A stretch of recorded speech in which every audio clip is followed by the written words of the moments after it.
మహాగణాధిపతయే నమః. ఓం గురుభ్యో నమః. ఓం శ్రీమాత్రే నమః.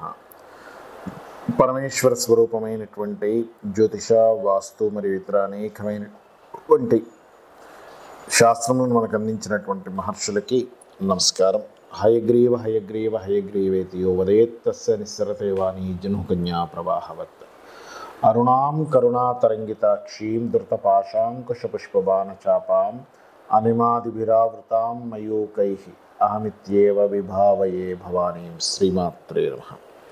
ప్రేక్షకులకి లలితాంబిక అమ్మవారి యొక్క అనుగ్రహం పరిపూర్ణంగా కలగాలని మనస్ఫూర్తిగా కోరుకుంటూ మనం ఈరోజు చెప్పుకోబోయేటువంటి టాపిక్ చాలామందికి చూసినట్లయితే జాతచక్ర రీత్యా వాళ్ళకి ఉద్యోగ సమస్య ఉన్నా, లేదా ధన సమస్య ఉన్నా, లేదంటే సంతానం కావచ్చు, వివాహం కావచ్చు, ఇలా అనేకమైనటువంటి సమస్యలు ఉన్నప్పుడు వాళ్ళు ఏదైనా ఆలయాలకు వెళ్ళడం కానీ, ఇంట్లో ఏదైనా పూజ చేయించుకోవడం కానీ, నిత్య దేవతారాధన ఇట్లాంటివి చేస్తూ ఉంటారు. అందులో 90% వాళ్ళకి పనులు జరుగుతాయి. ఒక 5 to 10% వాళ్ళకి ఎందుకో చేసిన ఫలితం రాదు. మరి ఎందుకు రావట్లేదు అనేటువంటిది అర్థం కాదు. ఎందుకు అంటే ఒక్కొక్కసారి వాళ్ళకి వాళ్ళ యొక్క జాతక చక్రంలో ఏదైతే మీ యొక్క హెల్త్ ఇష్యూస్ని కావచ్చు, మీ వివాహంకి సంబంధించిన ఏదైనా సంకల్పం నెరవేరేటువంటిది యాక్టివేషన్ అవ్వదు. అంటే ఎలా అంటే చిన్న ఎగ్జాంపుల్ చెప్తాను చూడండి. ఇప్పుడు మనకి ఒక 10 స్విచ్లు ఉన్నాయి. అందులో ఒక స్విచ్ మాత్రం వేస్తేనే లైట్ వెలుగుతుంది. మనం ఏం చేస్తాం, ఒక 5-6 స్విచ్లు ట్రై చేసి వెలగట్లేదని వదిలేస్తాం. అన్ని స్విచ్లు వేయం. ఒక్కోసారి అన్ని స్విచ్లు వేయగా ఒక స్విచ్ దగ్గర మాత్రం లైట్ వెలుగుతుంది. ఏంటి అంటే ఆ లైట్ ఈ స్విచ్తో కనెక్టివిటీ ఉంది. అలాగే మీకు లగ్నరీత్యా అంటే మేషలగ్నం అయితే మేషలగ్నం, మేష రాశి అయితే మేష రాశి అనుకుందాం. మేషం కావచ్చు, వృషభం కావచ్చు, మిథునం కావచ్చు. ఈ రకంగా మీ లగ్నరీత్యా లేదా రాశిరీత్యా అసలు ఏం చేసుకోవాలి ఒకటి. రెండవది,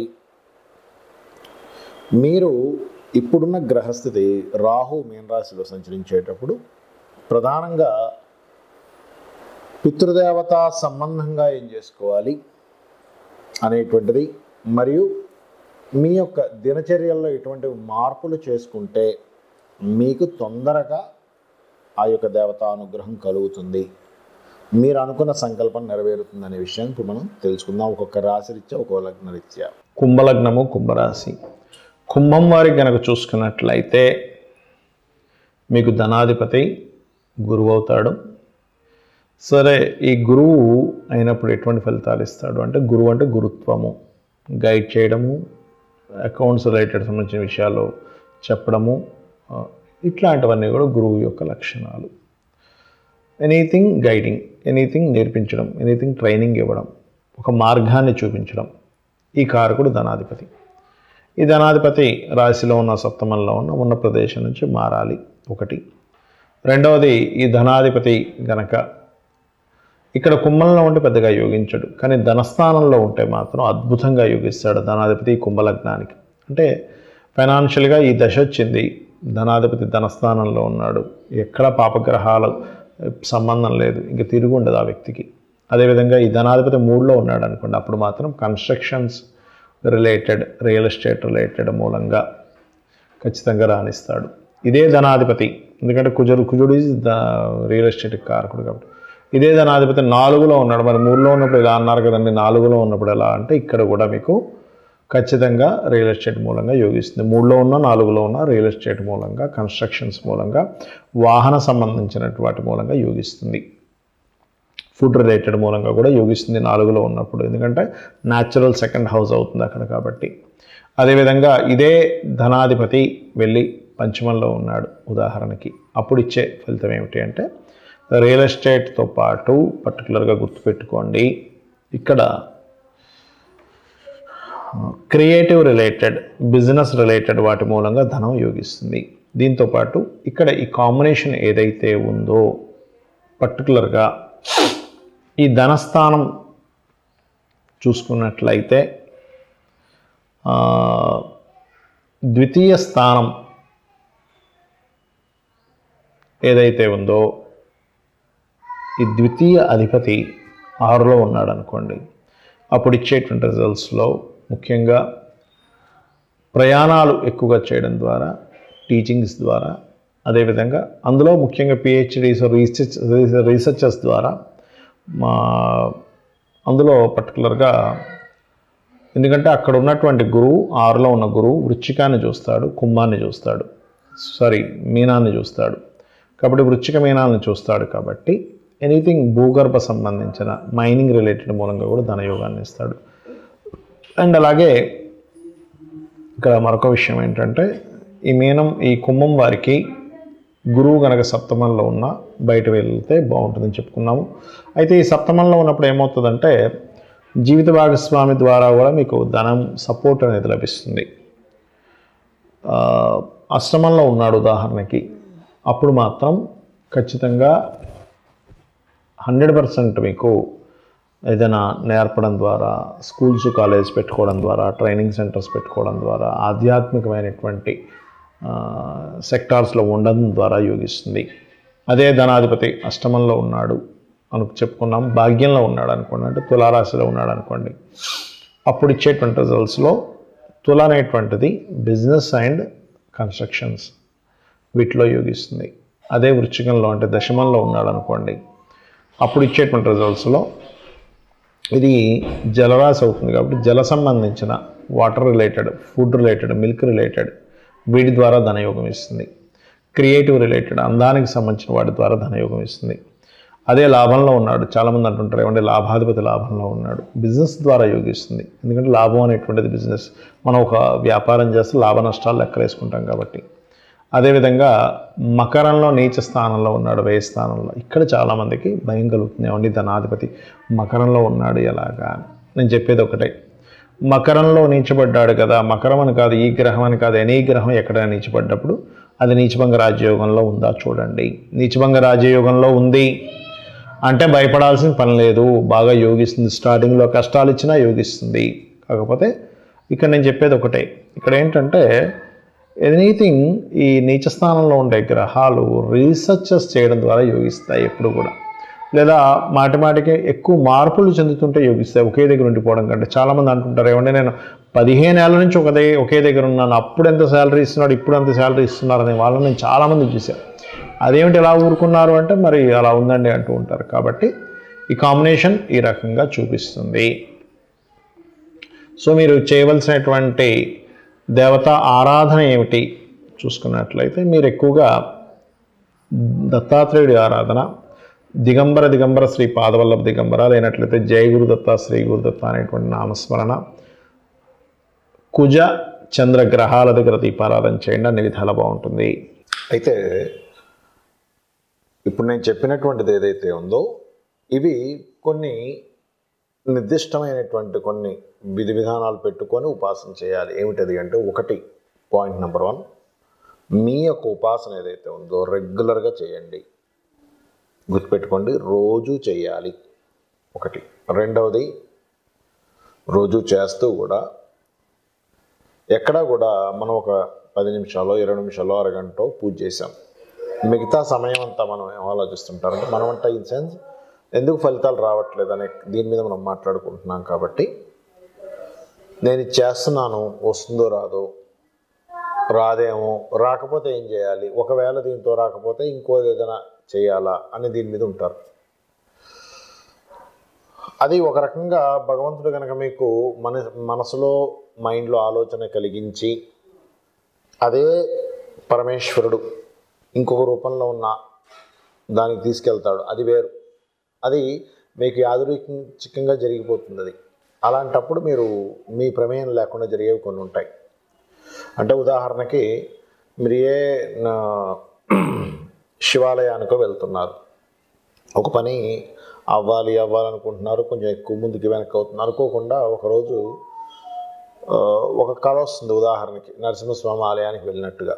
అంటే ఏంటి, భగవంతుడు నీకు ఈ ఎనర్జీ కావాలి, ఈ ఎనర్జీ ఉంటే నువ్వు సక్సెస్ అవుతావని చూపించడం జరుగుతుంది. అలాంటప్పుడు మీరు అదే ఈశ్వరుడు నరసింహస్వామి అవతారంలో ఉన్నాడు అని చెప్పి భావించి ఆ ఆలయానికి వెళ్ళడం వల్ల కూడా మీకు పని జరుగుతుంటుంది. ఒక్కోసారి గుర్తుపెట్టుకోండి. అయితే ఒకటే ఈశ్వరుడు అన్ని రూపాల్లో ఉన్నాడనే స్పృహతో చేయాలి, గుర్తుపెట్టుకోండి. ఇంకోటి ఏంటంటే శుచి, శుభ్రత, కొన్ని శౌచము అంటారు.